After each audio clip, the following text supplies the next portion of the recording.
This is our compost station. This is where we put any bread, any produce, any meat, including meat, any cheeses, anything that's outdated. Instead of putting it in the trash, we compost it. Two reasons that is very important.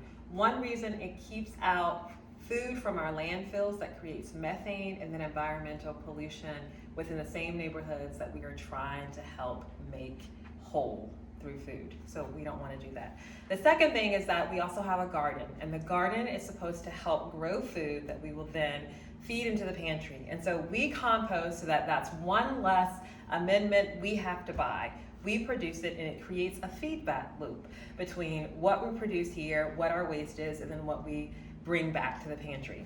So let's just say this item is full. Right now I just have some of that old pineapple that came to us that wasn't very good. And we come over here. Gloves are usually in this shelf. We usually have bins here or trash bags. And then we come out this door to do our work. On the outside of this door, we will either have the bin or the trash bag. And it's very important that we do this in layers.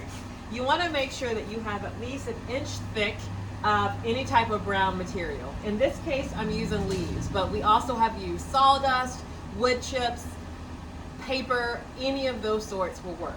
So let's just say that I have an inch thick of leaves. They go here. Then what I would do is I have to take the wrapping off of the produce before I put it inside. So my gloves make it kind of difficult. But whatever we compost cannot have any plastic on there. We have to separate it. And of course, this is very difficult. So where do you get the leaves from? Our leaves come from back in those woods. We have a rake, that we would rake. But then we also have, I just got a wood chipper. So once I get the wood chipper out here, then we can chip some of these branches, and then we'll have wood chips that we can use.